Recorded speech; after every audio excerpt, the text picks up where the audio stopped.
கர்த்தர் நல்லவர், அவர் கிருபை என்றும் உள்ளது. கர்த்தராகிய இயேசு கிறிஸ்து உங்களை நேசிக்கிறார். இயேசு உங்களை நேசிக்கிறார். ஹல்லேலூயா. 2-3 மாதமாக நான் யூடியூப்பில் பேசவே இல்லை. கர்த்தருக்காக காத்திருந்தேன்.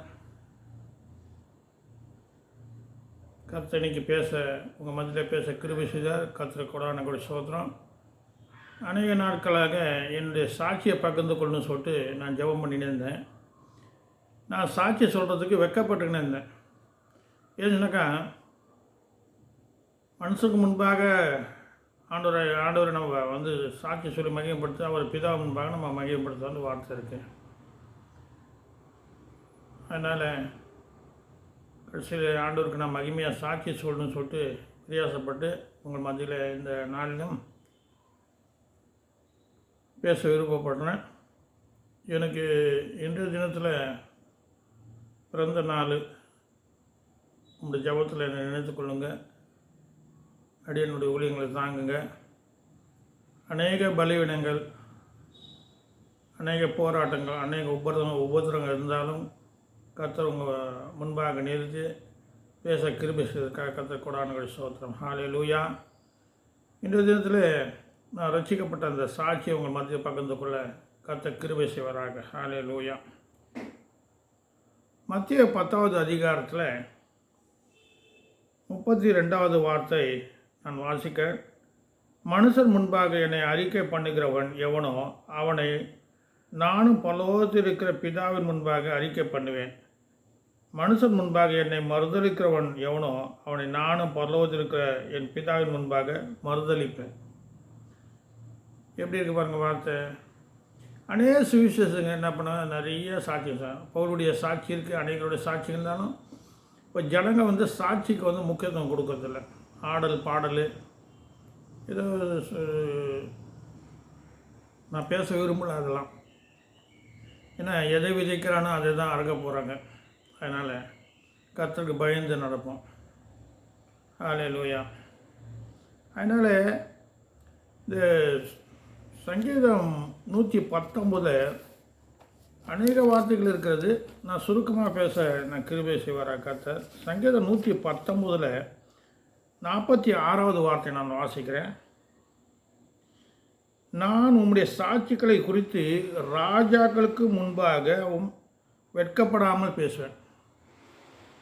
சங்கீதக்காரன் சொல்கிறாரு, நான் உம்முடைய சாட்சிகளை குறித்து ராஜாக்கள் முன்பாக வெட்கப்படாமல் பேசுவேன். பாருங்கள், வெட்கப்படாமல் தேவனை சாட்சியை சொல்லணும். அநேக ரட்சிக்கப்படுறதுக்கு சாட்சி முக்கியம். பவுல் அவர் பட்ட பாடுகள் குறித்து சாட்சிகள் எழுதுகிறாரு. 1 கொரிந்தியர் 4 இருக்குது, 2 கொரிந்தியர் 13 இருக்குது. ஆண்டவர் நம்ம திரளான சாட்சிகள் இருக்குது. இந்த சாட்சியை குறித்து நான் அடிக்கடிக்கு நினைக்கிறது. சங்கீதம் 119 ஒரு வார்த்தை எனக்கு ரொம்ப பிடிச்ச வார்த்தை. 14வது வார்த்தை வசனம், திரளான செல்வத்தில் களி கூறுவது போல நான் உமது சாட்சிகள் வகைகளே களி கூறுகிறேன். பாருங்கள், திரளான செல்வத்தில். சில பேர் செல்வம் வச்சுருக்காங்க, செழிப்பாக இருக்காங்க, ஆனால் சாட்சி இருக்காது. சில பேர் நல்ல வசனம் பேசுவாங்க, ஊழியம் செய்வாங்க, எல்லாம் சாட்சி இருக்காது. சாட்சியின் ஜீவன் தான் முக்கியம். பணம் சேர்த்துடலாம், பேர் புகை வாங்கிடலாம், பெரிய சர்ச்சு கட்டிடலாம், எதுனாலும் செய்யலாம். ஆனால் கர்த்தருக்கு சாட்சியாக இருக்குங்களா சொல்லிட்டு பார்க்கணும். முதலாவது கர்த்தர் நல்லவர். இந்த வசனம் 119 திரளான செல்வத்தை களி கூறுவது போல நான் உங்கள் சாட்சிகள் வகைகளிலே களி கூறுகிறேன். அப்போது ஒரு செல்வந்தன் எப்படி களி கூறுவானோ அதே போல் அந்த கர்த்தருடைய சாட்சிகள், கர்த்தருடைய பிள்ளைங்களை சாட்சியில் களி கூறக்கூடிய ஒரு வாய்ப்புகள் இருக்குது, மகிழ்ச்சி இருக்குது. அதை கேட்கறதுனால நமக்கு பலப்படுறோம். கர்த்தர் நல்லவர். இதே நிறைய காரியங்கள் இருந்தாலும் நான் கடந்து போக பிரயாசப்படுகிறேன்.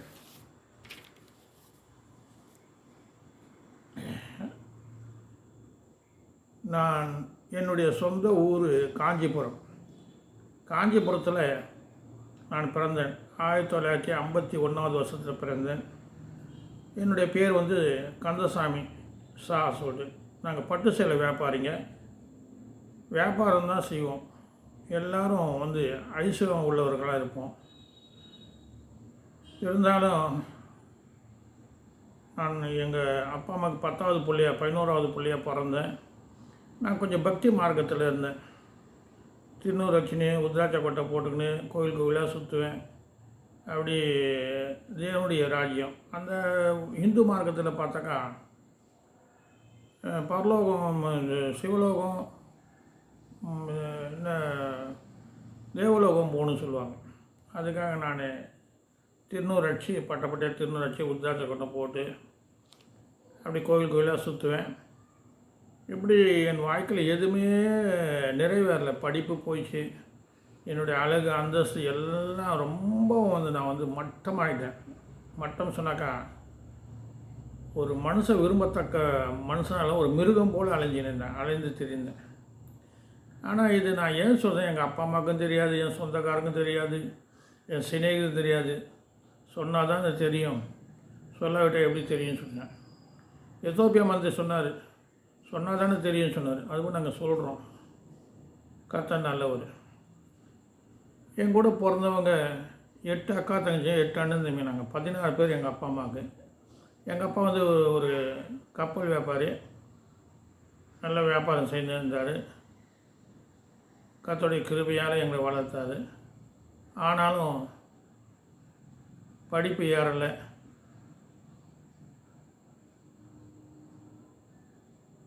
சில காரியங்கள் எனக்கு நடக்கலை. இப்படியாக இருந்த இடத்துல ஒரு கிறிஸ்தவ குடும்பத்தோடு எனக்கு ஒரு சின்ன தொடர்பு ஏற்பட்டது. ஒரு சிநேகிதம் சொல்லலாம். அந்த சிநேகிதனுடைய தாயார் வந்து கிறிஸ்தவங்க. அவர் தகப்பனார் வந்து எங்கள் ஜாதி. நாங்கள் காசு பட்டணக்காரங்க சொல்லுவோம். சொல்லிட்டு சொல்லுவோம். குஜராத்தில் இருக்காங்க, பெங்களூர் இருக்காங்க, பாம்பே, கல்கத்தா எல்லாத்துலையும் இருக்காங்க. அதுவும் கத்திரி லோக் சொல்லுவோம். கத்திரி லோக் அங்கே எப்படிங்க மொழியார், செங்குந்த மொழியார், வைஷ்ணவங்க எல்லாம் ஜாதிகள் இருக்காங்க. வடநாட்டிலையும் ஜாதிகள் இருக்குது. ஆனால்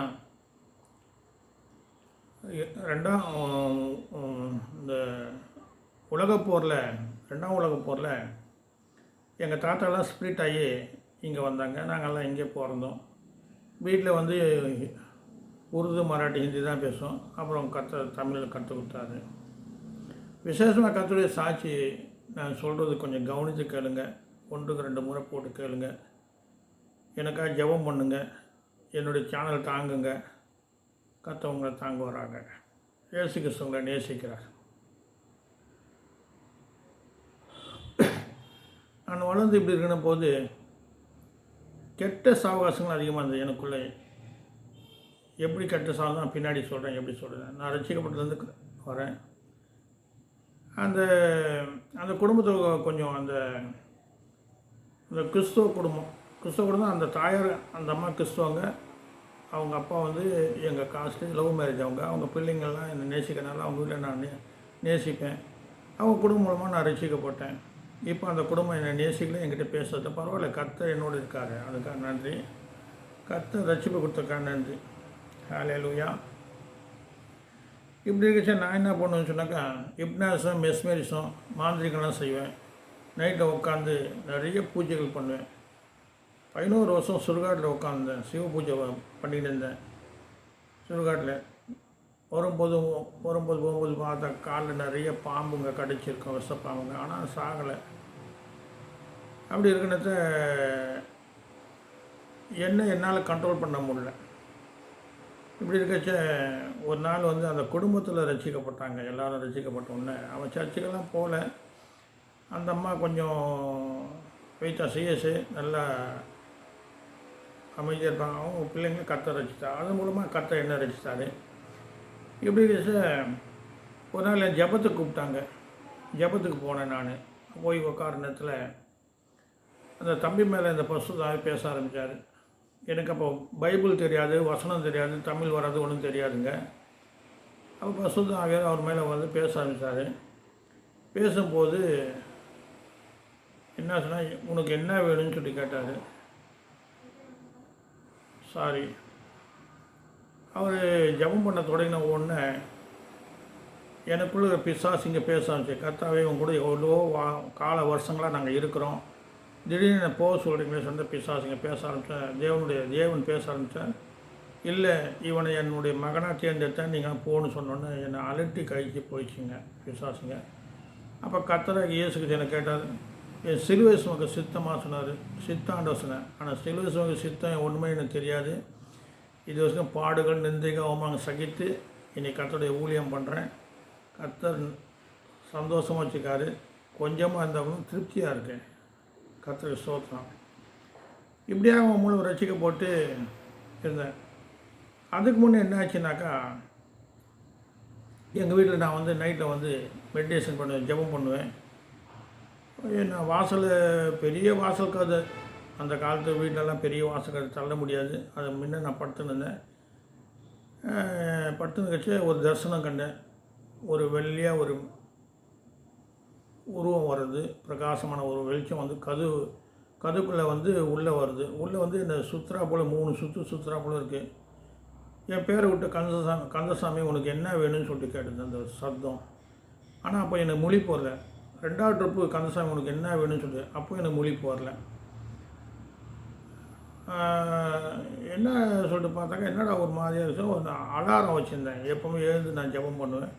அலாரம் எழுந்து போச்சு. அப்போ போய் இந்த 3வது ட்ரிப்பு கந்தசாமி உனக்கு என்ன வேணும்னு சொன்னாக்க நான் ஒன்றும் கேட்கல. அதோடு நான் அதை விட்டுட்டேன். அது எங்கள் தூரத்து ஒரு அங்கிள் கிட்ட கேட்டு நீ அப்போவே கேட்டுக்கலாம் சார், என்ன தேவையோ கற்று அது கொடுப்பாத அங்கிள் சொல்லிட்டு நான் கவனம் விட்டுட்டாங்க.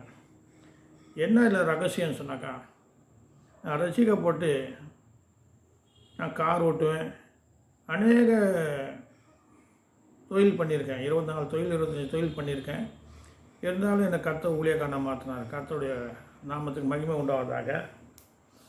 அப்போது ரசிக்கப்பட்டு ஒரு நாள் மெட்ராஸ் குடும்பம் அவங்க பிள்ளை காணாத போயிடுச்சு சொல்லிட்டு சிறுச்சந்தூருக்கு வந்தாங்க. நான் அப்போது ஒரு வேன் ஓட்டிக்கின்னு போனேன். எனக்கு என்ன சொன்னாக்கா, காசு இல்லாமல் எல்லாம் ஊர் சுற்றி பார்க்குறதுக்கு ஒன்று சந்தர்ப்பம் கிடையாது. நான் வேனெல்லாம் ஓட்டுவேன், காரெல்லாம் ஓட்டுவேன். அதன் மூலமாக நான் போய் வருவேன். அப்போ திருச்செந்தூர் போய் அவங்க விட்டுட்டு திருச்செந்தூர் கடலில் குளிக்கிற நேரத்தில் அந்த கடல் சீற்றம் அதிகமாக இருக்குன்னு என்னை வலிச்சின்னு போயிடுச்சு உள்ளே. அப்போது நான் கண்ணு திறந்து பார்க்குறேன், கடல் கரைக்கும் எனக்கும் ரொம்ப தொலைவில் கடல் அலைக்கு தாண்டி போயிட்டேன். நான் எவ்வளோ வந்து முயற்சி பண்ணுறேன், வெளியில் வர முடியல. சரி நம்ம இனி பிழைக்க முடியாதுன்னு சொல்லிட்டு அப்படி நினைக்கிறது என் வாயில் இயேசுன்னு ஒரு சத்தம் வந்தது. அப்போ மறுபடியும் கண்ணை திறந்து பார்த்தா கடலில் இருந்தேன். பயந்து கரை ஏறி வந்து உட்காந்துட்டேன்.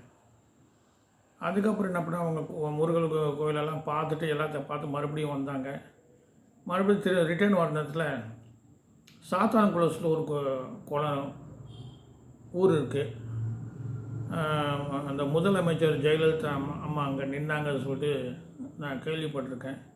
சாத்தான் குளம், அந்த சாத்தான் குளத்தில் சாத்தான் கோயில்ட்டு ஒரு கோவில் இருக்குது. அங்கே போய் அவங்க 2 மணிக்கு கொண்டு போய் சேர்த்தேன். அவங்க பலி கொடுன்னு சொல்லிட்டு போனாங்க. ஒரு ஆட்டை தேடி வந்து 6 ஆயிடுச்சு.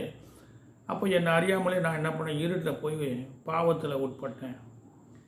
பாவங்கள் சொன்னால் ஒரு பாவம் இல்லை, அநேக பாவங்கள் இருக்குது. அந்த பாவத்துக்கு உட்பட்டு நான் மறுபடியும் என்னோடய சுயநிலை வரைச்ச அந்த அமாவாசை இருட்டு என்னுடைய உள்ளத்தில் நான் நினச்சிக்கினேன், என்னை யாரும் பார்க்கலை அப்படி சொல்லி நினச்சிக்கினேன் வந்து படுத்துட்டேன். மறுநாள் ஊருக்கு வந்து சேர்ந்தோம். எப்போவுமே என்னுடைய சிநேகிதர் வீட்டில் வந்து ஜபம் நடக்கும். நைட்டில் நான் ஜபத்தை கலந்துக்குவேன். அப்போ நான் என்ன பண்ணேன், நல்ல வாசனை சோப்பெல்லாம் போட்டு நல்லா குளிச்சுட்டு நான் செய்த பாவம் யாருக்கும் தெரியக்கூடாதுன்னு சொல்லிட்டு போய் ஜபத்தில் உட்காந்து பரிசுத்த ஆவியார்னு சொல்லிட்டு தேவன் பேச ஆரம்பித்தேன். நீ செய்த பாவத்தை யாரும் பார்க்கல சொல்லிட்டு நினச்சினியா, நான் உன்னை பார்த்தேன்னு சொன்னார்.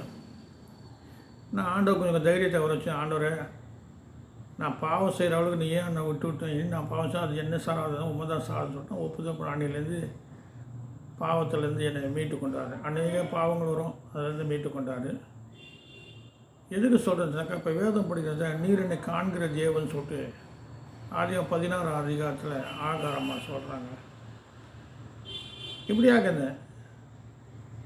அதுக்கப்புறம் என்ன பண்ணுன்னு சொன்னாக்கா, இன்னொரு சமயம் ஆண்டவர் பேசினா சொன்னீங்களே, என்னுடைய மகனாக நான் தேர்ந்தெடுத்தேன் சொல்லிய மேலே அநேக பிசாசுங்க.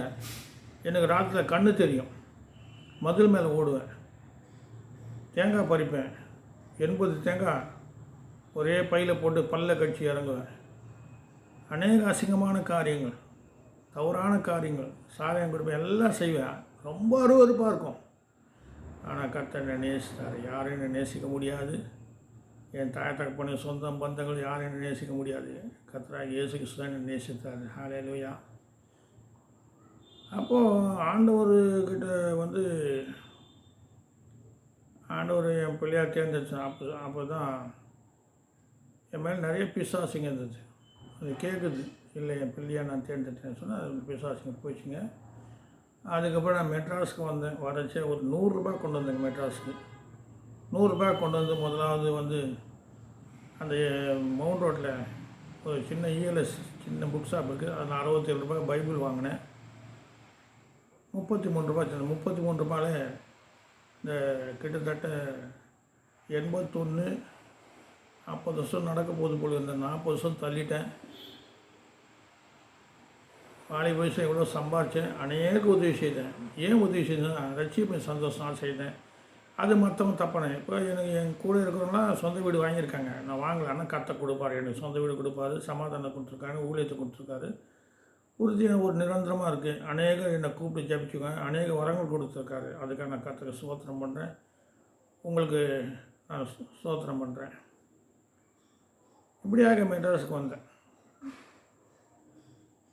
அதனால் நிறைய காரியங்கள் சொல்ல முடியாதுன்னு நான் சுருக்கி சொல்கிறேன்.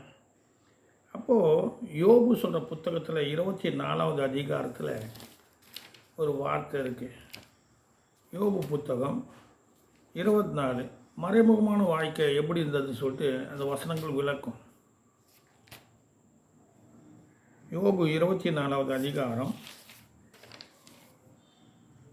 14-15 வார்த்தை நான் வாசிக்கணும் பாருங்கள். கொலைபாதகன் பொழுது விடுகிறபோது எழுந்து சிறுமையும் எளிமையானவனை கொன்று ராக்காலத்தில் திருடனை போல திரிகிறான். விபச்சாருடைய கண் மாலை மயங்குற வேலைக்கு காத்திருந்து என்னை ஒரு கண்ணும் காண மாட்டாது என்று முகத்தை மூடிக்கொள்கிறான். பாருங்கள், அப்படி தான் இருந்தேன். என்னை யாரும் பார்க்கலை, யாரும் பார்க்க மாட்டாங்க. அப்படி இல்லைங்க, தேவன் பார்க்குறாரு. இப்போ வந்து நானும் ரசிக்கப்பட்டு 40 வருஷம் ஆயிடுச்சு. என்கிட்ட 1 லட்ச ரூபா கூட இல்லைங்க. ஆனால் எனக்கு பின்னாடி இருக்கவங்க லட்சக்கணக்காக வச்சுருக்கேன். அது எப்படி வந்து எனக்கு தெரியாதுங்க. நான் வந்து பொய் பேச மாட்டேன், அதிகமாக பொய் பேச மாட்டேன்.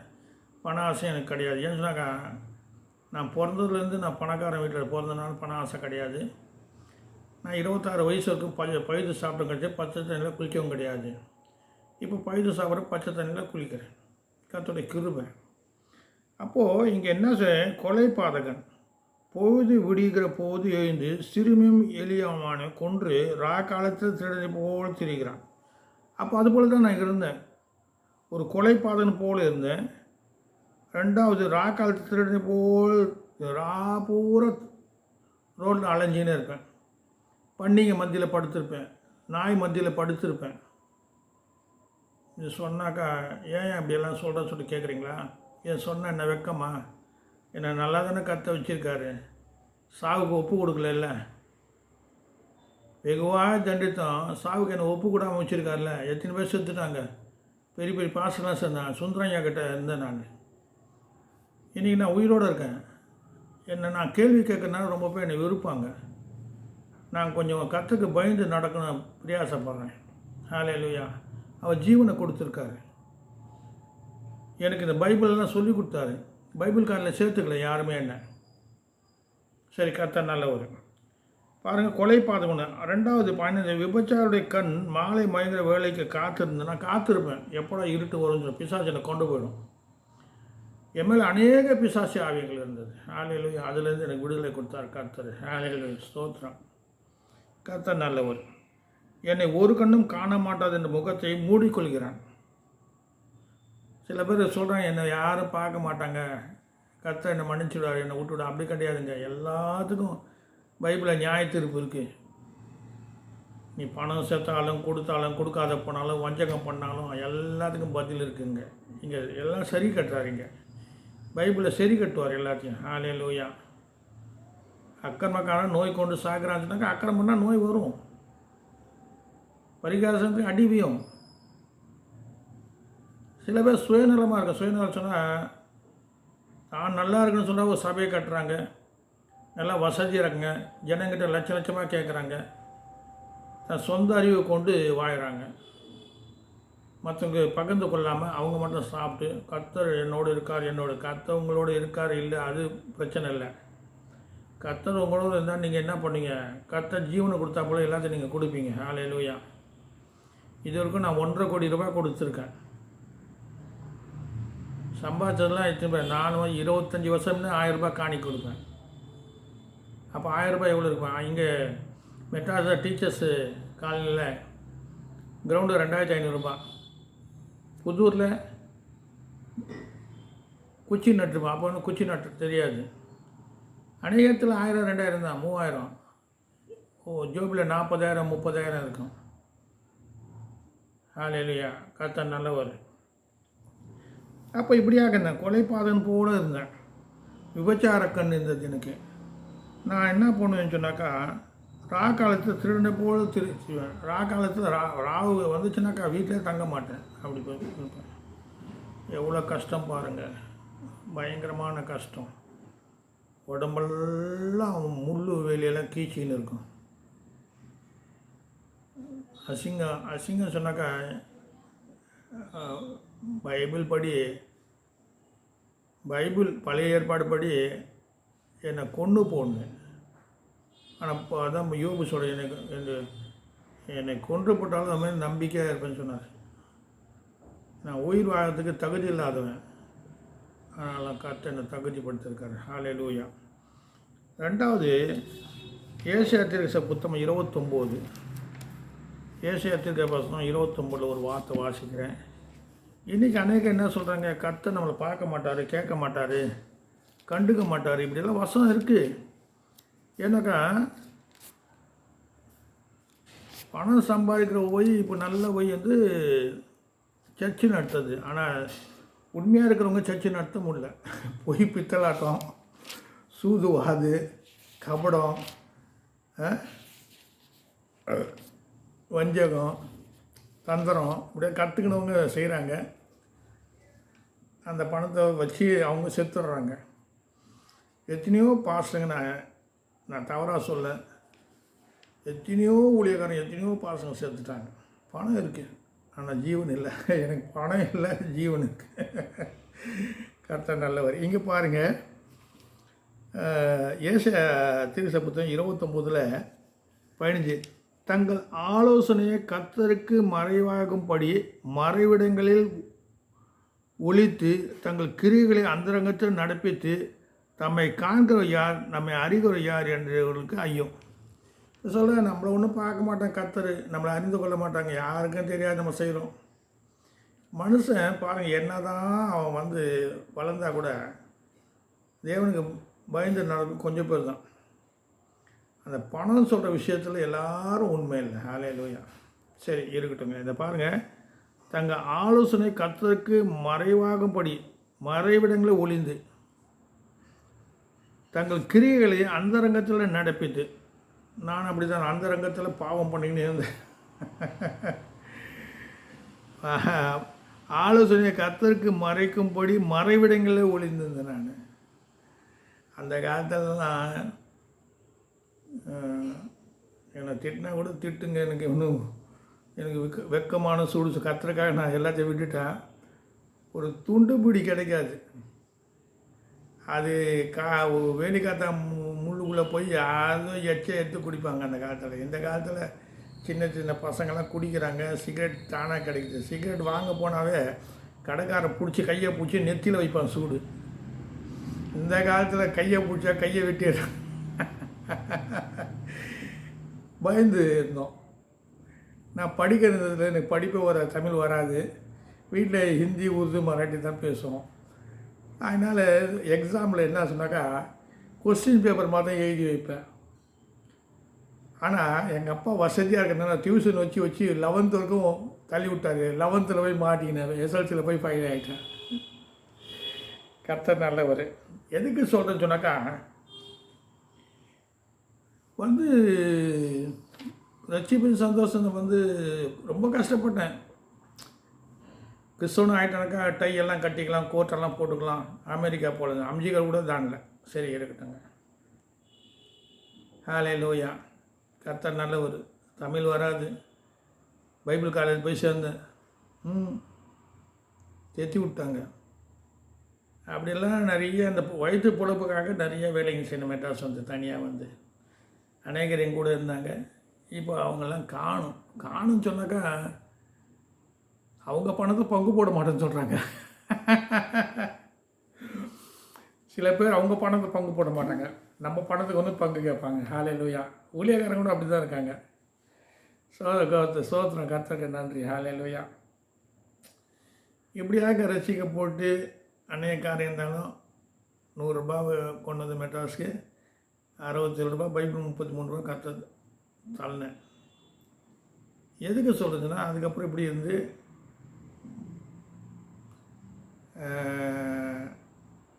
எங்கள் ஜாதியில் போனால் ரசிக்கப்படாத ஜாதியில் போனால் பறையன்னு சொல்லுவோம். கிறிஸ்தவங்கிட்ட வந்தாக்கா அவன் நம்மளை ஏற்றுக்கொள்ள மாட்டான். அதனால் 2 பக்கமும் ஒரு முதலுக்கு எப்படி 2 பக்கம் அடி வாங்கி கடைசியில் கற்றுக்கிட்ட ஆகியது பைபிள் சொல்லி கொடுத்தாரு கர்த்தர். அதிகமாக ஜபிப்பேன்.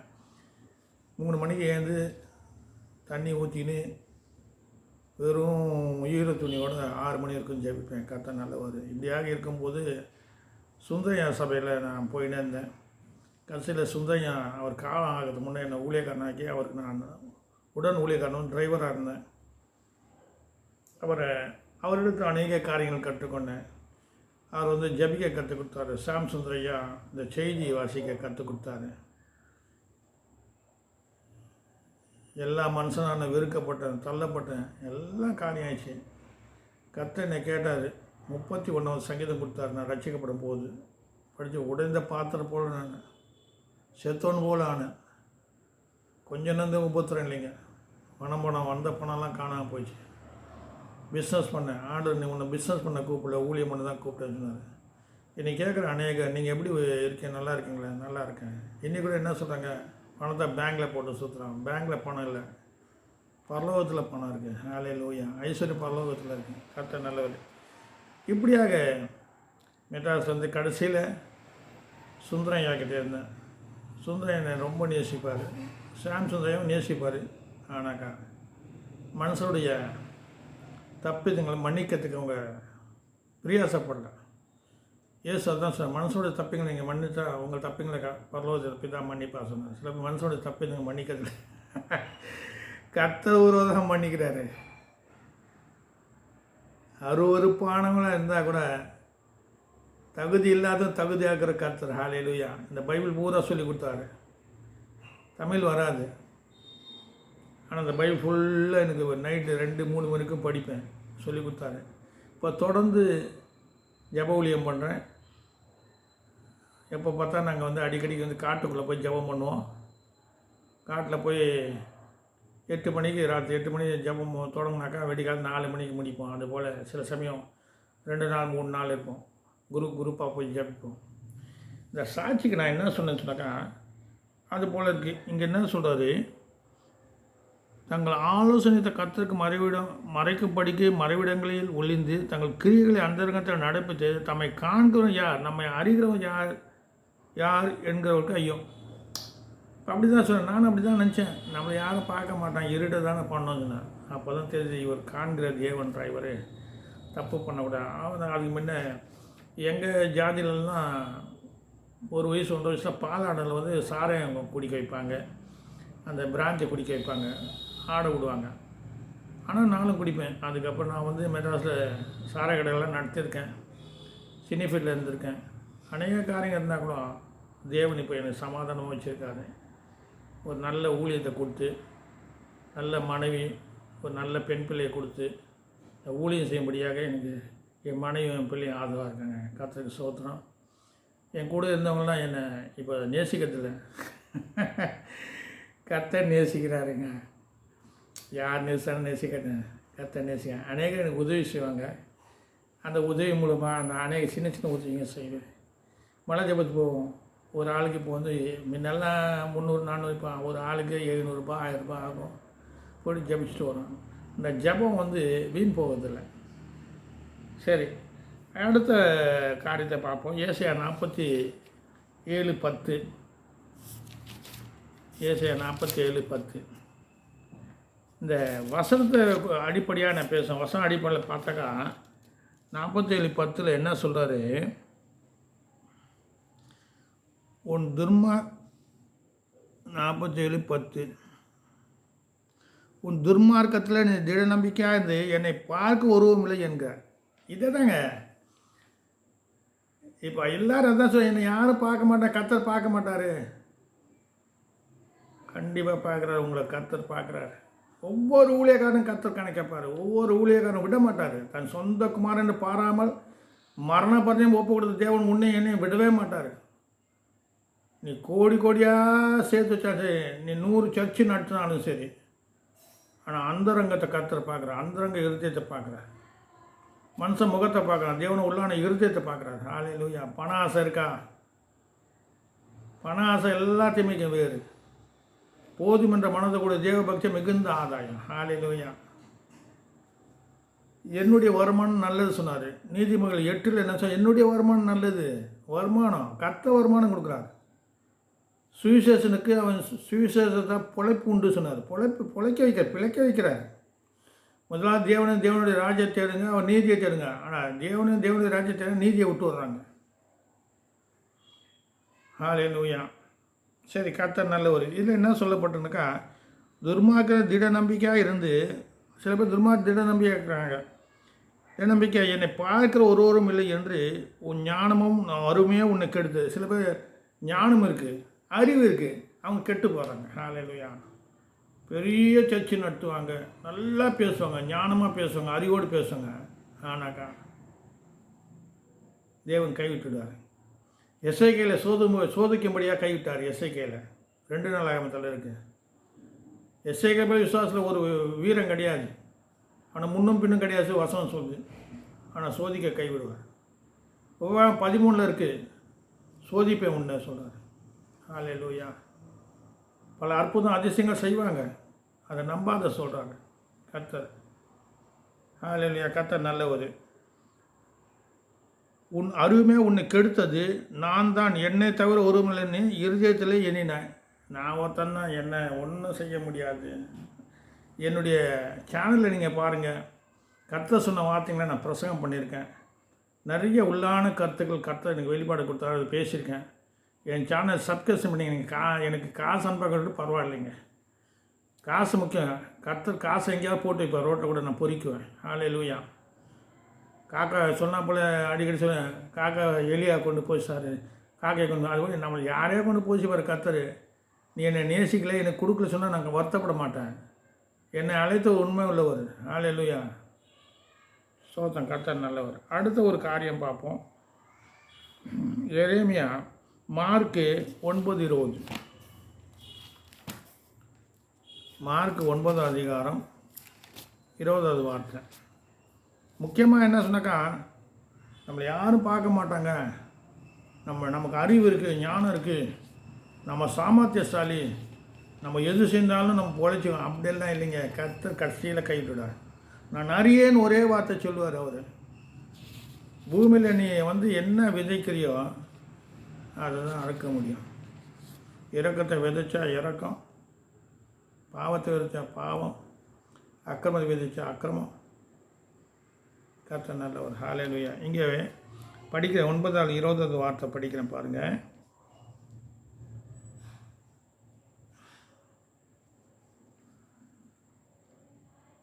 மார்க்கு 9:20.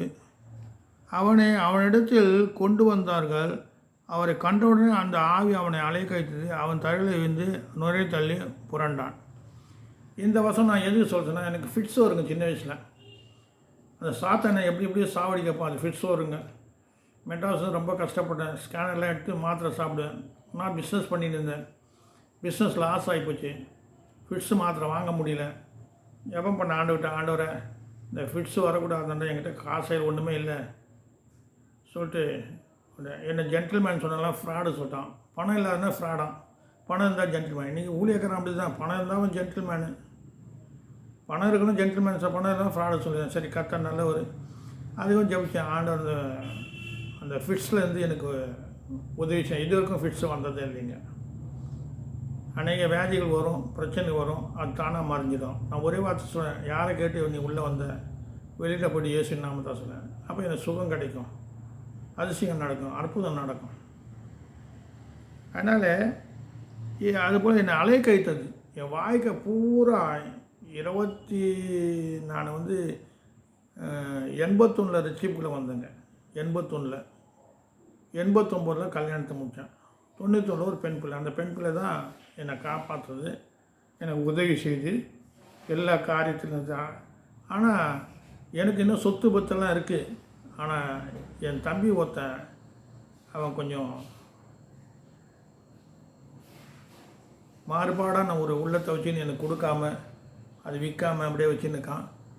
அதுக்கு முன்னே நான் கொஞ்சம் மொட்டு வேலையெல்லாம் செய்வேன், அடிப்பேன், ஒழிப்பேன். இப்போ கர்த்தருடைய பைபிள் தூக்கினால என்னால் யாரும் சண்டை போட முடியல, யாரும் திட்ட முடியல, ஜபம் தான் பண்ணின்னு இருக்கேன்.